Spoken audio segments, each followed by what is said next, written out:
আলোচনার অংশবিশেষ সূরা বাকারার ৪৮তম আয়াতে কারিমা তেলাওয়াত করলাম।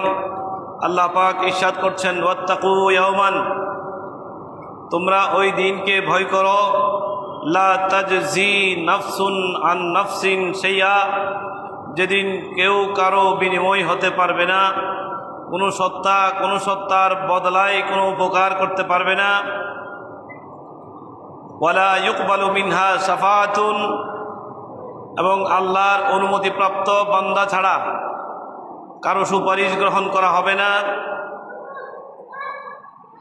ওয়ালা ইউখাযু মিনহা আদলুন, এবং কারো কাছ থেকে মুক্তির লক্ষ্যে বিনিময় নেওয়া হবে না। ওয়ালা হুম ইউনসারুন, এবং তাদেরকে কোনরূপ সাহায্য করা হবে না। পরবর্তী আয়াতে আল্লাহ পাক ইরশাদ করছেন, ওয়াইদ নাজ্জাইনাকুম মিন আলি ফিরআউনা ইয়াসুমুনাকুম সুআল আযাবে ইউযাব্বিহুনা আবনাআকুম ওয়া ইস্তাহয়ুনা নিসাআকুম ওয়া ফি যালিকুম বালাউম মির রাব্বিকুম আযীম। হে বনী ইসরাঈলের লোকেরা, তোমরা ওই সময়ের কথা স্মরণ করো, নাজ্জাইনাকুম মিন আলি ফিরআউনা, যখন আমি তোমাদেরকে ফেরাউন সম্প্রদায়ের কবল থেকে মুক্তি দিয়েছি, নাজাত দিয়েছি, স্বাধীনতা দিয়েছি। যারা তোমাদেরকে মন্দ নির্যাতন করত, ইয়াসুমুনাকুম সুআল আযাবে ইউযাব্বিহুনা আবনাআকুম, তারা তোমাদের পুত্র সন্তানদেরকে জবাই করে হত্যা করত। ওয়া ইস্তাহয়ুনা নিসাআকুম, তোমাদের কন্যা সন্তানদেরকে জীবিত রাখত।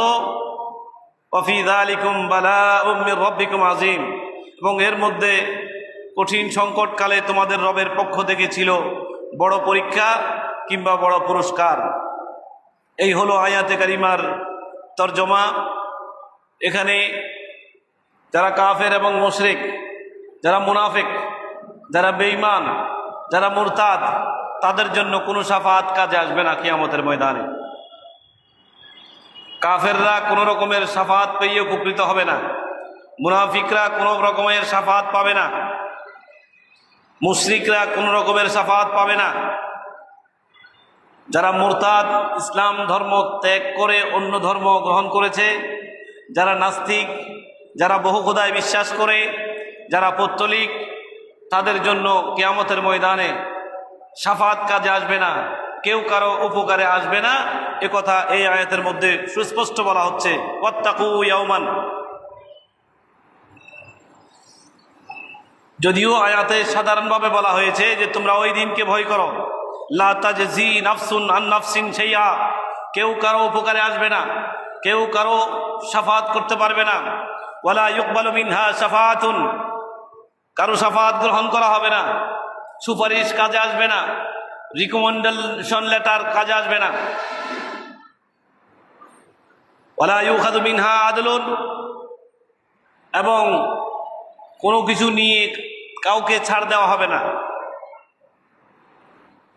ওয়ালা হুম ইউনসারুন, এবং তাদেরকে সাহায্যও করা হবে না।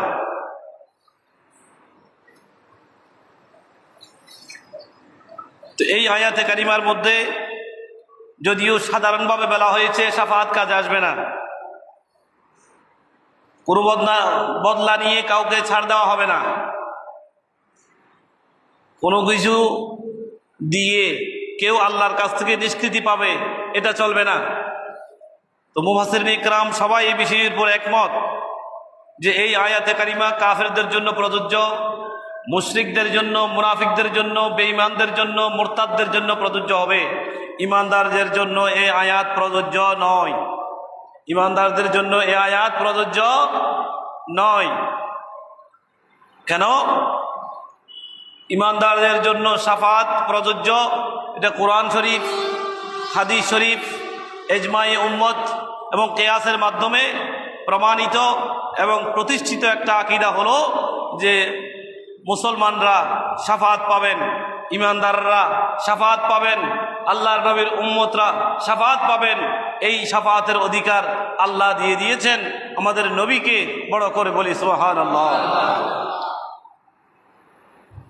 শাফাআত ইসলামের একটি অন্যতম আকীদা।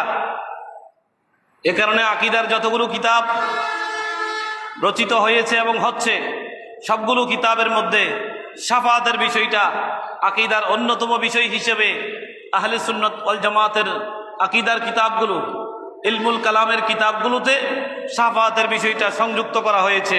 বড় করে বলি সুবহানাল্লাহ। কারা কারা শাফাত করবেন? নবী রাসূলরা শাফাত করবেন, ফেরেশতারা শাফাত করবেন, শহীদরা শাফাত করবেন, নেক বান্দারা শাফাত করবেন, ওলামায়ে কেরাম শাফাত করবেন, পীর আউলিয়া দরবেশ শাফাত করবেন, হাফেজে কোরআন শাফাত করবেন, নাবালেগ শিশু সন্তানরা শাফাত করবেন, রমজানুল মুবারক রমজান মাস শাফাত করবে, কোরআন শরীফ শাফাত করবে। এই সবগুলো বিষয় হাদিসের কোনো না কোনো জায়গায়, তাফসীরের কোনো না কোনো জায়গায়, কিতাবের কোনো না কোনো জায়গায় বর্ণিত আছে। সবগুলো মিলে নবীরা করবেন, রাসূলরা করবেন শাফাত, সাহাবায়ে কেরাম শাফাত করবেন, শুহাদায়ে কেরাম শাফাত করবেন, নেক বান্দারা শাফাত করবেন, যারা হক্কানি রব্বানি আলেমে দ্বীন তারা শাফাত করবেন, পীর আউলিয়া দরবেশ হাফেজে কোরআন এমনকি নাবালেগ শিশু সন্তানরাও শাফাত করবেন। বড় করে বলেন সুবহানাল্লাহ। রমজান মাস শাফাত করবে, কোরআন শরীফ শাফাত করবে।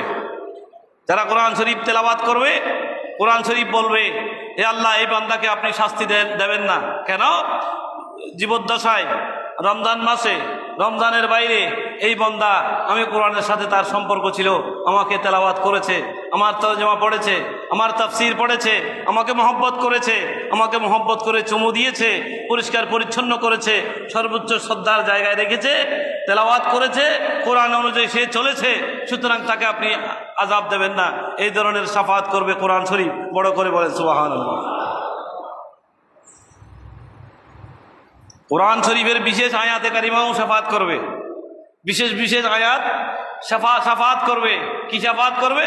যে হে আল্লাহ, এই বান্দা আমি সূরাকে নিয়মিত তেলাওয়াত করত। সুবহানাল্লাহ বলেন। তবে শাফাতের প্রথম যেই অধিকার, শাফাতের প্রধান অধিকার, শাফাতের প্রথম এবং প্রধান অধিকার, যেটাকে শাফাতে কুবরা বলা হয়, শাফাতে উজমা বলা হয়, যেই জায়গাটাকে মাকামে মাহমুদ বলা হয়, প্রশংসিত জায়গা, বিশেষ মকাম, বিশেষ স্টেজ থাকবে, মর্যাদার বিশেষ স্টেজ কিয়ামতের ময়দানে যে মহান ব্যক্তি এবং সত্তার জন্য নির্ধারিত থাকবে, সেটি হলো একমাত্র আমাদের নবীর জন্য খাস। এটা আমাদের নবী ছাড়া মাকামে মাহমুদের জায়গা কারো জন্য খাস নাই, সেখানে আর কেউ উঠতে পারবে না। শাফাতে কুবরা বড় শাফাত, শাফাতে উজমা মহান শাফাত, এবং প্রধান শাফাতের মালিক হলেন আমাদের নবী। বড় করে বলেন সুবহানাল্লাহ। যতক্ষণ আমাদের নবী শাফাত সূচনা করেন নাই, শাফাত যতক্ষণ স্টার্ট করেন নাই, অতক্ষণ অন্য কোনো নবী শাফাত করার অনুমতি পাবেন না, অন্য কোনো রাসূল শাফাত করার অনুমতি পাবেন না। যতক্ষণ আমাদের নবী শাফাত করেন নাই, কোনো শহীদ শাফাত করার সুযোগ পাবেন না, কোনো সাহাবী শাফাত করার সুযোগ পাবেন না, কোনো ওলি আবদাল গোস কুতুব শাফাত করার সুযোগ পাবেন না। সবার শাফাতের দরজা তখন উন্মুক্ত হবে যখন আমাদের নবী ইমামুল আম্বিয়া ওয়াল মুরসালিন, শাফিউল মুজনবিন, গুনাহগার উম্মতের কান্ডারি নবী, শাফাতকারী নবী যখন শাফাতের উদ্বোধন করবেন, তখন অন্য সবার জন্য শাফাতের দরজা খুলে যাবে। বড় করে বলেন সুবহানাল্লাহ।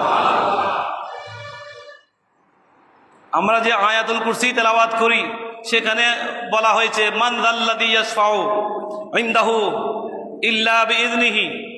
মান যাল্লাযী, কোন সে মহান সত্তা, ইয়াশফাউ ইনদাহু, আল্লাহর দরবারে শাফাত করবে, সে মহান সত্তাকে, ইল্লা বিইজনিহি, আল্লাহর অনুমতি ক্রমেই সেই মহান মর্যাদাবান সত্তা, সেই মহান নবী এবং রাসূল উম্মতের কান্ডারি হয়ে উম্মতের তাড়ানেওয়ালা নবী, উম্মতকে পার করনেওয়ালা নবী ওই কিয়ামতের ময়দানে আল্লাহর দরবারে যখন শাফাআতের শুভ সূচনা করবেন, উদ্বোধন করবেন, তখন অন্য সবার উদ্বোধনের রাস্তা, শাফাআত খোলার রাস্তা তাদের জন্য উন্মুক্ত হয়ে যাবে।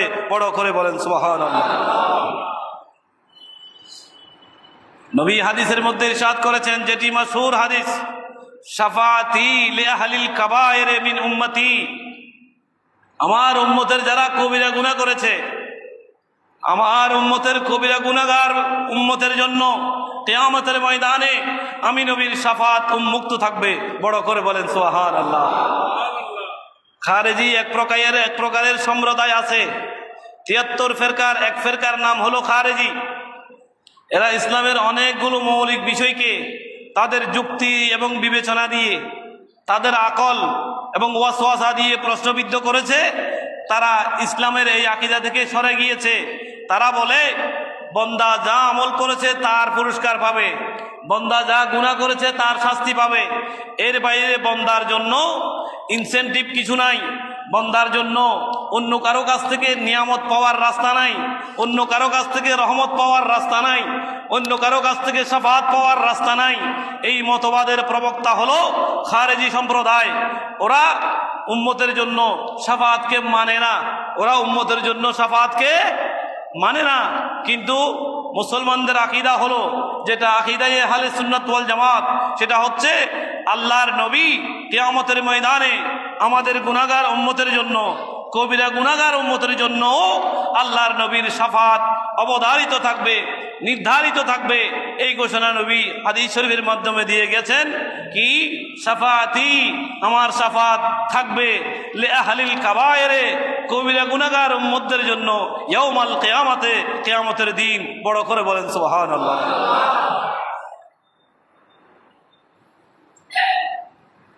ময়দানে মাহশর, একই ময়দানে সমস্ত মানুষ হাজির হবে।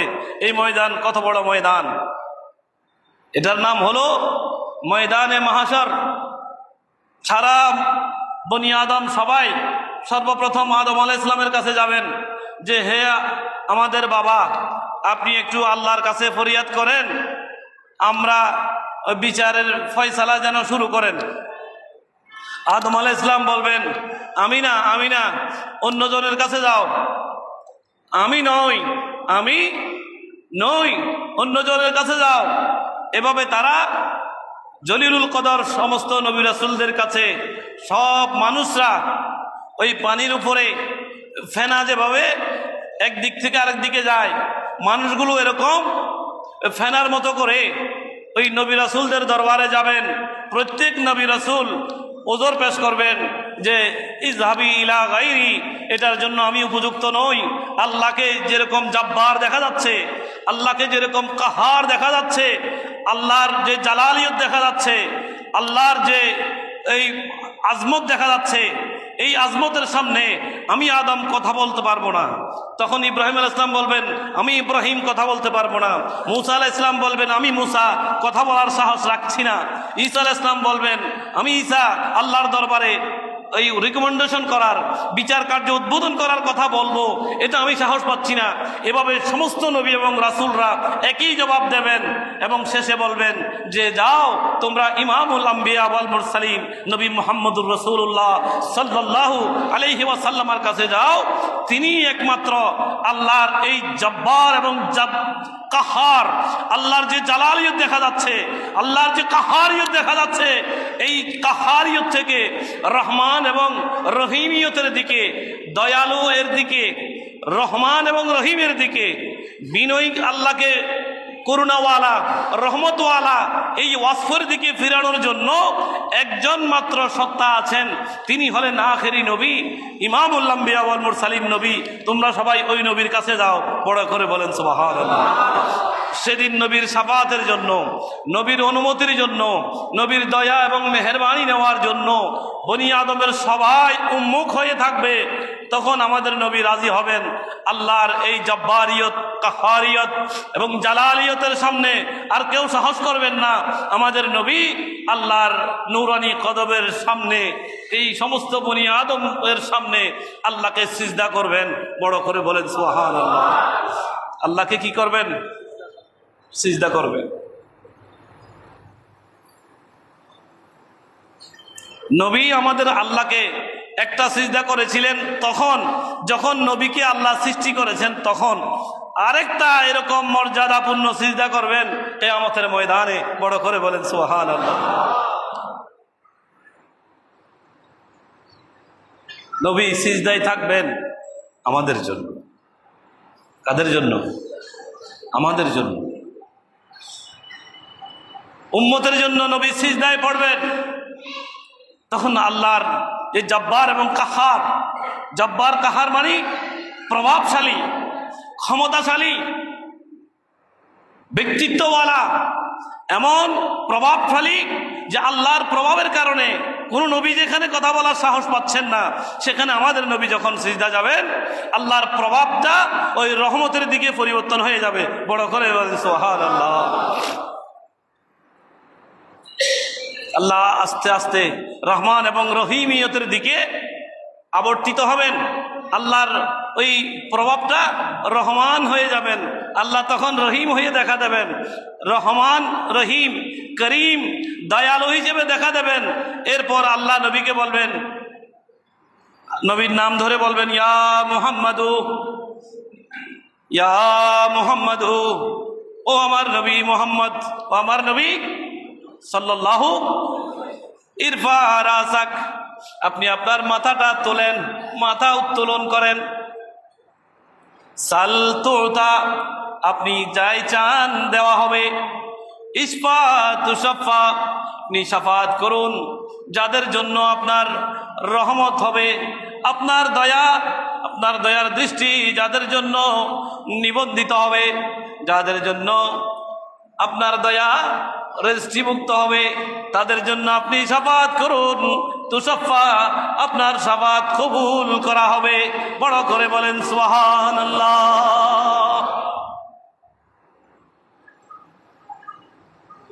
তখন হাদিসের মধ্যে নবী বলছেন, হাত্তা লা আরদা, হে আল্লাহ আমি মাথা তুলবো না, আমি মাথা তুলবো না, আমি সন্তুষ্ট হব না যতক্ষণ পর্যন্ত না আমার একজন উম্মত জাহান্নামে থেকে যাবে, আমার একজন উম্মত জাহান্নামী হিসেবে থেকে যাবে, অতক্ষণ পর্যন্ত আমি নবী সন্তুষ্ট হব না। আমাকে হে আল্লাহ আপনি ঘোষণা দিয়ে দিতে হবে যে আমার কোনো উম্মতকে আজকে এই ময়দানে মাহাশরে আপনি বেইজ্জত করবেন না, বঞ্চিত করবেন না, লাঞ্ছিত করবেন না, জাহান্নামী হিসেবে রাখবেন না। জান্নাতের ঘোষণা দিয়ে যদি দেন তাহলে আমি আমার মাথা তুলবো। হাত্তা লা আরদা, আমি অতক্ষণ সন্তুষ্ট হব না যতক্ষণ আমার একজন উম্মত জাহান্নামের মধ্যে থাকে, জাহান্নামের মধ্যে থেকে জাহান্নামী হবে, এটা যতক্ষণ পর্যন্ত আপনার পক্ষ থেকে ঘোষণা আসবে না যে কেউ জাহান্নামে থাকবে না, সবাই জান্নাতি হয়ে যাবে, এই ঘোষণা আসলে আমি আমার মাথা উত্তোলন করব। বড় করে বলেন সুবহানাল্লাহ। এই জন্য ওই কিয়ামতের ময়দানে আল্লাহ নবীকে সন্তুষ্ট করার জন্য উম্মতের পক্ষে আল্লাহ ঘোষণা দিয়ে দেবেন। সেটা সূরা ওয়াদ-দুহার মধ্যে বলা হয়েছে যে ওয়ালা সাউফা ইউতিকা, অচিরেই আপনার রব আপনাকে দান করবেন। ফাতারদা, আপনি এই দান পেয়ে সন্তুষ্ট হয়ে যাবেন। বড় করে বলেন সুবহানাল্লাহ। দুনিয়াতে আল্লাহর নবীর চেয়ে বেশি আল্লাহর দান পেয়েছেন আর কেউ নাই। আল্লাহর সবচেয়ে বেশি এহসান, আল্লাহর সবচেয়ে বেশি রহমত, আল্লাহর সবচেয়ে বেশি অনুগ্রহ, আল্লাহর সবচেয়ে বেশি দয়া, আল্লাহর সবচেয়ে বেশি ইলম, মারিফত, সবচেয়ে বেশি অধিকারী হলেন আল্লাহর নবী। আর এটার একটা বহিঃপ্রকাশ হলো উম্মতকে আল্লাহ জাহান্নাম থেকে উত্তোলন করে জাহান্নামের কাতার থেকে নাম কেটে দিয়ে জান্নাতি কাতারে অন্তর্ভুক্ত করে দেবেন। এই জন্য আল্লাহ বলেছেন ওয়ালা সাউফা, অচিরেই ইউতিকা, আপনার রব আপনাকে দেবে। কি দেবে? উম্মত যেন জাহান্নামে না থাকে, উম্মত যেন জান্নাতি হয়ে যায়। উম্মত জান্নাতি হয়ে গেলে নবী সন্তুষ্ট হয়ে যাবেন। উম্মত জান্নাতি হলে নবী সন্তুষ্ট হয়ে যাবেন। সেটা আয়াতের মধ্যে বলা হয়েছে সাউফা দিয়ে। সাউফা এটা এমন একটা শব্দ যেটা অনতিব বিলম্বে ঘটবে, অচিরেই ঘটতে যাচ্ছে, এরকম বিষয়ের জন্য ব্যবহার করা হয়। আমরা বলি অনতি বিলম্বে, অতি শীঘ্রই, খুব দ্রুত। এই যে শব্দগুলো ব্যবহার করি এগুলো দ্বারা ওই সাউফাকে বোঝায়। তার মানে নবী অসন্তুষ্ট থাকবেন যতক্ষণ উম্মত জাহান্নামী থাকে, নবী সন্তুষ্ট হয়ে যাবেন যদি উম্মত জান্নাতি হয়ে যায়। তো এটা আল্লাহর জন্য এই সময় খুবই কম, নবীর জন্য এই সময় খুবই কম। আমাদের জন্য হয়তো 1000 বছর হতে পারে, কিয়ামত হয়তো আরো লাখো বছর হতে পারে। যখন হয় তখন এটা আমাদের হিসাবে অনেক বেশি হিসাব, কিন্তু আল্লাহর দরবারে আল্লাহ বলছেন এটা খুবই কম, অতি শীঘ্রই। হে নবী, আমি আপনাকে এত বেশি দান করব, এত বেশি নিয়ামত দান করব যে আপনি যা চাইবেন আমি তার সব কিছু আপনাকে দিয়ে দেব। ওয়ালা সাউফা ইউতিকা রব্বুকা ফাতারদা, অচিরেই আপনার রব আপনাকে দেবেন আর আপনি এই দান পেয়ে সন্তুষ্ট হয়ে যাবেন। সুবহানাল্লাহ বলেন। আরে কুল মাখলুকাত আল্লাহর সন্তুষ্টি তালাশ করে, সমগ্র সৃষ্টি আল্লাহর অনুগ্রহ তালাশ করে, আল্লাহর সন্তুষ্টি চায় যে কিভাবে আমরা আল্লাহকে রাজি করব। আমাদেরও একমাত্র লক্ষ্য হওয়া উচিত এটা যে আল্লাহকে রাজি করব। কাকে রাজি করব? এই মসজিদ বলেন, মাদ্রাসা বলেন, খানকা বলেন, মক্তব বলেন, নামাজ, রোজা, হজ, যাকাত, ঈমান, আকীদা, আমল, সব কিছুর একটাই আমাদের গন্তব্য, একটাই আমাদের ডেস্টিনেশন, একটাই আমাদের স্টেশন, একটাই আমাদের ঠিকানা। এটা হলো আল্লাহর রেজামন্দি। আল্লাহর রেজামন্দি, আল্লাহকে সন্তুষ্ট করতে হবে এবং রসুলকেও সন্তুষ্ট করতে হবে। আল্লাহ বলেছেন আল্লাহু আহাক্কু, আল্লাহু ওয়া রাসূলুহু আহাক্কু আন ইউরদুহু, আল্লাহকেও রাজি করতে হবে, আল্লাহর নবীকেও রাজি করতে হবে। নবীকে রাজি করলে আল্লাহ রাজি হয়ে যাবেন। নবীকে রাজি করলে, এখন অনেক তন্ত্র মন্ত্র মতবাদ বের হয়েছে, অনেক লোক বের হয়েছে, শুধু আল্লাহকে রাজি করার জন্য দেওয়ানা হয়ে গেছে, কিন্তু নবীর ব্যাপারে কোনো আলোচনা নাই, নবীর ব্যাপারে কোনো জিকির নাই, নবীর মর্যাদার কোনো আলোচনা নাই, নবীর শরাফতের কোনো আলোচনা নাই, নবীকে যে অপরিহার্যভাবে লাগবে এই বিষয়টাও তারা বেমালুম এড়িয়ে যান, শুধু তাওহীদ নিয়ে আছেন। তাওহীদ তখন কবুল হবে, আল্লাহর উপর ঈমান তখন কবুল হবে যদি নবীকে মান্য করার মাধ্যমে আল্লাহকে মানা হয়। নবীকে না মেনে যদি আল্লাহকে মানা হয়, নবীর ওসিলা বাদ দিয়ে যদি আল্লাহর ওয়াহদানিয়তকে স্বীকার করা হয়, নবীর শরাফত মর্যাদাকে বাদ দিয়ে যদি ইবাদত করা হয়, নবীকে বাদ দিয়ে যদি ঈমানের আলোচনা করা হয়, ওই ঈমান হবে না। যেই ইবাদতে নবীর আলোচনা থাকবে না ওই ইবাদত হবে না। যেই ইসলামে নবীর আলোচনা নাই ওটা ইসলাম হবে না। যেই ঈমানে নবীর মর্যাদার বর্ণনা নাই ওটা ইসলাম হবে না। নবীকে রাজি করার মাধ্যমে, নবীর ওসিলা হয়ে তাওহীদ মানতে হবে, নবীর মাধ্যম হয়ে ঈমান এবং ইসলাম মানতে হবে, তাহলেই আল্লাহর দরবারে কবুল হবে, নতুবা কবুল হবে। কুল মাখলুকাতের একটাই উদ্দেশ্য, আল্লাহকে রাজি করা। মূল উদ্দেশ্য কয়টা? কথা বলেন, কাকে রাজি করা? আল্লাহকে রাজি করা। কিন্তু আল্লাহ চাইতেছেন আল্লাহর নবীকে রাজি করা। সুবহানাল্লাহ বলেন। আমরা নামাজ পড়ি আল্লাহর জন্য, ঈমান, আমল, আকীদা সব কিছু আল্লাহর জন্য, আল্লাহকে সন্তুষ্টি করার জন্যই আমরা। কিন্তু আল্লাহ চাইতেছেন নবীর সন্তুষ্টি, আর কুল মাখলুকাত চাইতেছে আল্লাহর সন্তুষ্টি, আর আল্লাহ চাইতেছেন কার সন্তুষ্টি? নবীর সন্তুষ্টি। ওয়ালা সাউফা ইউতিকা রাব্বুকা ফাতারদা, হে নবী আপনি সন্তুষ্ট হয়ে যাবেন। সুবহানাল্লাহ বলেন। আপনি কি হয়ে যাবেন? সন্তুষ্ট হয়ে যাবেন। তাহলে আমাদের নবী কেমন নবী? আল্লাহ যার সন্তুষ্টি তালাশ করেন, আল্লাহ যাকে রাজি করার জন্য আয়াতে কারিমা নাজিল করেছেন, কিয়ামতের ময়দানেও নবীকে রাজি করার জন্য এই কিয়ামতের ময়দান সাজাবেন। এই জন্য আলা হযরত বলেছেন, ফকত ইতনা সবব কাফি হ্যায় ইনকাদে বজমে মাহশর কি। আরে কিয়ামতের ময়দান সজ্জিত করা হবে, কিয়ামতের মাহফিল সাজানো হবে, এ একটাই কারণ কি, শানে মাহবুবে নিরালি দেখাই, যে আল্লাহ নবীর শানমানকে দেখাবেন, নবীকে মাকামে মাহমুদে রাখবেন, নবী আল্লাহকে সিজদা করবেন, নবীর কথা অনুযায়ী আল্লাহ যা নবী চান আল্লাহ নবীকে তা দিয়ে দেবেন। এই সৌন্দর্য দেখানোর জন্য এই প্রাইজ গিভিং সেরিমনি হিসেবে আল্লাহ কিয়ামতের ময়দান কায়েম করবেন। এক লাইনের মধ্যে আলা হযরত বলে দিয়েছেন, বড় করে বলেন সুবহানাল্লাহ। এখন অনেকেই আছেন শাফাআতকে মানেন না, শাফাআতকে মানেন না।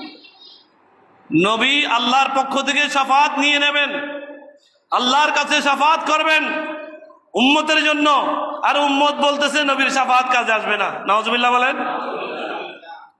উম্মত বলছে নবীর শাফাআত কাজে আসবে না। এই ধরনের বহু উম্মত বর্তমানে লিডিং পর্যায়েও আছে, লিডিং পর্যায়েও আছে। আমরা দোয়া করি আল্লাহ তাদেরকে হেদায়েত নসিব করুক। কি নসিব করুক? হেদায়েত নসিব করুক। বড় করে বলেন আমিন। কেউ যদি মনে করে আমার নামাজ আমাকে মুক্তি দেবে, কেউ যদি মনে করে আমার হজ আমাকে মুক্তি দেবে, আমার তাসবিহ তাহলিল আমাকে মুক্তি দেবে, তাহলে সে নিঃসন্দেহে ভুলের মধ্যে আছে। ইবাদত বন্দেগী এগুলো তো আমাদের আবশ্যক ডিউটি, এগুলো পালন করতেই হবে। তবে কেউ যেন এই কথা মনে না করে বান্দা তোমার আমাল তোমাকে মুক্তি দেবে, এ কথা তুমি কোশ্চিন কালেও মনে করতে পারবে। আল্লাহর রহমত যদি না হয় এইসব ইবাদত বন্দেগী মুক্তি দিবে, আল্লাহর রহমতই একমাত্র মুক্তি দেবে। আল্লাহর রহমতের সবচেয়ে বড় স্টেশন হলো আল্লাহর নবীর শাফাত। আল্লাহর নবীর সবচেয়ে বড় স্টেশন হলো আল্লাহর নবীর শাফাত। নবীর শাফাত পেতে হলে জীবনটা সেভাবে সাজাতে হবে। দুনিয়াতে যদি সুদ ঘুষ খেলেন, জেনা ব্যভিচার করলেন, জুলুম অত্যাচার করে আরেকজনের ধন সম্পদ হরণ করে পেটের মধ্যে আগুন ভর্তি করলেন, তাহলে নবী শাফাত করবে আপনি মনে করেন? ভুলের মধ্যে আছে। নবীর শাফাত পেতে হলে প্রথমে আকীদা রাখতে হবে যে আল্লাহর নবী আমার জন্য শাফাত করবেন, এই আকীদা রাখতে হবে। এরপরে নিজের আমলটাকে সেভাবে সাজাতে হবে, আমি যেন নবীর দরবারে গেলে যেন লজ্জিত না হই, আমার কারণে নবী যেন নারাজ না হন। নবী নারাজ হলে যদি আমাকে উম্মতের কাতার থেকে বাদ দেন, তাহলে আমার জন্য এর চেয়ে বড় আর দুর্ভোগ আর হতে পারে না। সুতরাং ইমানের আকীদা রাখতে হবে যে নবীর শাফাত আমরা পাবো। আমলটাকেও সেভাবে সাজাতে হবে যে নবীর সামনে যদি আমি উপস্থিত হই, কবরের মধ্যে আমি যখন যাব, নবী তো হাজির হয়ে যাবেন। নবী কি হয়ে যাবেন? সুবহানাল্লাহ বলেন না। অনেকেই বলেন যে মৃত্যুর পরে আবার কেমনে হাজির হয়, মৃত্যুর পরে আবার কেমনে হাজির হয়, এই প্রশ্নটা ঢুকে দেয়। না, হাজির হবে না, ছবি দেখাবে। নাউজুবিল্লাহ বলেন না। ছবির কথা কোনো কোরআন হাদিসে কোথাও? আরে নবী হাজির হবেন, কে হাজির হবেন? তো ওনারা নবী হাজির কেমনে হয় এটা খুঁজে পায় না। নবী হাজির কেমনে হয় এটা খুঁজে বুখারী শরীফ উল্টাইলে তো পাবে, বুখারী শরীফ উল্টাইলে পাবে। কেমনে পাবে? আল্লাহর নবী যখন মেরাজে যাচ্ছেন, যখন কোথায় যাচ্ছেন? মেরাজে যাচ্ছেন, উম্মাহানির ঘর থেকে জিবরিল আমিন ছাদ ফাঁক করে ঢুকেছেন। কেমনে ঢুকছেন? ছাদ ফাঁক করে ঢুকেছেন। ফুরিজাত আল্লাহ আবওয়াব, দরজা খুলে দেওয়া হয়েছে, ছাদ খুলে দেওয়া হয়েছে। ফেরেশতা ঢুকতে তো ছাদ খুলতে হয় না, এমনি তো ঢুকতে পারে। ফেরেশতা ঢুকতে ছাদ খুলতে হয় না? খুলতে হয় না, তো এমনি তো ঢুকতে পারে। আমাদের ঘরে ঢুকে বের হয়, ময়্যতকে দান কবজ করে নিয়ে যায়, ছাদ খুলছে কোনোদিন? দরজা খুলছে কোনোদিন? না, খুলে নাই। কিন্তু নবী যেই ঘরে থাকেন সেই ঘরে নবীর মর্যাদা বোঝানোর জন্য ছাদকে খুলে দেওয়া হয়েছে। নবী বিশেষ মেহমান হিসেবে সফরে যাবেন, সুতরাং এটার একটা আলামত থাকতে হবে, এটার একটা নির্ধারিত দলিল থাকতে হবে, এটার একটা আলামত থাকতে হবে। আলামত কি? নবী যে ঘরে ঘুমিয়েছেন জিবরিল আমিন আসবেন, ছাদকে খুলে দেওয়া হয়েছে, ঘরের ছাদ খুলে দেওয়া হয়েছে। বড় করে বলেন সুবহানাল্লাহ। যখন যাচ্ছেন হযরত মূসা আলাইহিস সালামের রওজা শরীফের পাশ দিয়ে নবী যাচ্ছেন, তার মানে নবীর যাওয়ার নির্ধারিত রুট আছে, নির্ধারিত কি আছে? রোড ম্যাপ আছে। এমনি হুট করে যে কোনো সোজা চলে যান নাই, সোজা যান নাই, নির্ধারিত রাস্তা হয়ে গেছেন। তো রাস্তাটা কোন দিকে গেছে? এখান থেকে গিয়ে মূসা আলাইহিস সালামের রওজা শরীফের পাশ দিয়ে গেছেন। মূসা আলাইহিস সালামের সাথে আবার কিছুক্ষণ পরে দেখা হবে। কিছুক্ষণ পরে কি হবে? দেখা হবে কোথায়? বাইতুল মুকাদ্দাসে। আবার কিছুক্ষণ পরে দেখা হবে সপ্তম আসমানে। সুবহানাল্লাহ বলেন না? বুখারী শরীফে আছে। কোথায় আছে? প্রথম খণ্ডের মধ্যে আছে। এক এক আসমানে এক এক নবী, আদম আলাইহিস সালাম, মূসা আলাইহিস সালাম, ইদ্রিস আলাইহিস সালাম, এভাবে ইব্রাহিম আলাইহিস সালাম, সমস্ত নবী আসমানে আসমানে আছেন। নবীর ছবি না নবী? কথা বলেন। নবীর ছবি না নবী? আরে প্রত্যেক নবী আসমানে আসমানে আছেন। নবীদের জন্য এটা অসম্ভব কিছু নয় যে একই মুহূর্তে তারা আপন আপন রওজা শরীফে থাকবেন। আদম আলাইহিস সালামের কবর তো দুনিয়াতে, উনি প্রথম আসমানে গিয়ে কেমনে বসলেন?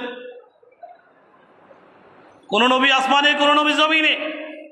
আর হযরত ইদ্রিস আলাইহিস সালাম তো বেহেশতের ভিতরেই, উনি বের হন না। সুবহানাল্লাহ বলেন না? উনি দেখতে চাইছেন যে আল্লাহ আমি একটু বেহেশত দেখতে চাই, কিরকম বানাইছো। তা আল্লাহ আচ্ছা ঢুকো, কি করো?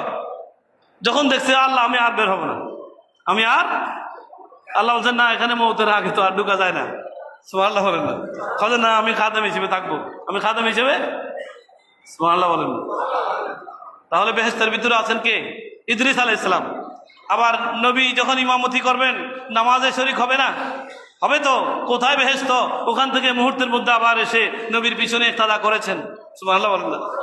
তাহলে একই মুহূর্তে নবী মূসা আলাইহিস সালাম কবরেও আছে, বাইতুল মুকাদ্দাসেও আছে, একই মুহূর্তে ওই সপ্তম আসমানেও আছে। এটা নবীদের জন্য সম্ভব। বড় করে বলেন সুবহানাল্লাহ। এটা নবীদের জন্য। তো অন্য নবী যদি একই মুহূর্তে মূসা আলাইহিস সালাম রওজা শরীফেও থাকেন, বাইতুল মুকাদ্দাসেও নামাজে ইক্তেদা করেন নবীর পিছনে মুসল্লি হিসাবে, আবার সপ্তম আসমানেও থাকেন, তো অন্য নবী যদি একই মুহূর্তে থাকতে পারে, বুখারী শরীফ দলিল দিচ্ছে, আমাদের নবী পারেন না? পারেন কি না? তা আমাদের নবী ওই উম্মতের কবরে আসবেন যেই উম্মতের অন্তরের মধ্যে নবীর প্রেম ভালোবাসা আছে। কবরে রাখার সাথে সাথে ওই কবরের মধ্যে আল্লাহর নবীর হাজির হয়ে যাবেন। তখন প্রশ্ন করা হবে মা কুনতা তাকুলু, তুমি কি বলতে? মাজি ইস্তেমরারি, ফার্স্ট কন্টিনিউয়াস টেন্স, অতীতকালে কি বলতে? একবার দুইবার বলছিলে সেটা না, সারা জিন্দেগি নবীর ব্যাপারে কি তোমার আকীদা ছিল? নবীর সম্মানের ব্যাপারে তুমি কি বয়ান রাখতে? নবীর আলোচনা হলে তখন তোমার অ্যাক্টিভিটিস কি ছিল? সারা জিন্দেগি তোমার অ্যাক্টিভিটিস কি ছিল? সেই প্রশ্নটাই হবে মৌলিক প্রশ্ন। আগের দুইটা প্রশ্ন উত্তর দিতে পারলেও যতক্ষণ এই প্রশ্নের উত্তর দিতে পারবে না অতক্ষণ পর্যন্ত ফয়সালা হবে না, অতক্ষণ পর্যন্ত তার চূড়ান্ত ডিসিশন হবে। তাহলে যেই প্রশ্ন চূড়ান্ত ফয়সালাকারী, সেই প্রশ্ন হচ্ছে নবীকে নিয়ে। সুবহানাল্লাহ বলেন। মা কুনতা তাকুলু, তুমি কি বলতে? ফি হক্কে হাযার রাজুল, এই মানুষটা সম্পর্কে তুমি কি বলতে? আরেকটু সহজ করে দেওয়া হবে আল্লাযী বুইতা ফীকুম, যাকে তোমাদের মাঝে নবুয়ত এবং রিসালাত দিয়ে পাঠানো হয়েছে। প্রশ্ন উত্তর দেওয়ার জন্য আরো সহজ করে দেওয়া হয়েছে, প্রশ্ন তিনটা আউটও করে দেওয়া হয়েছে, কিন্তু উত্তর তারাই দিতে পারবে যারা জীবনের জিন্দেগির মধ্যে যাদের আকীদা ঠিক ছিল, যাদের ঈমান বিশুদ্ধ ছিল, আমল পরিশুদ্ধ ছিল, তারা ওই আউট হয়ে যাওয়া প্রশ্ন ঠিক ঠিক জবাব দিতে পারবে, নতুবা জবাব দিতে পারবে না। আবু জেহেল নবীকে দেখেছে, আবু লাহাব নবীকে দেখেছে, উতবা দেখেছে, মুগিরা দেখেছে, সাইবা দেখেছে, সমস্ত কাফেররা নবীকে দেখেছে ছোটবেলা থেকে, পুরো বয়স দেখেছে, কিন্তু কবরে গিয়ে ওরা চিনবে না। কবরে গিয়ে চিনবে না, কারণ তারা দুনিয়াতে চিনে নাই। দুনিয়াতে আব্দুল্লাহর ছেলে মুহাম্মদ হিসেবে চিনেছে, কিন্তু মুহাম্মদুর রাসূলুল্লাহ হিসেবে চিনে নাই, নবিউল্লাহ হিসেবে চিনে নাই, ইমামুল আম্বিয়া ওয়াল মুরসালিন হিসেবে চিনে নাই, শাফিউল মুজনিবিন হিসেবে চিনে নাই, গুনাহগার উম্মতের কান্ডারি একমাত্র নবী সে হিসেবে চিনে নাই। দুনিয়াতে যারা চিনে নাই ওই কবরে গেলেও তারা চিনবে না।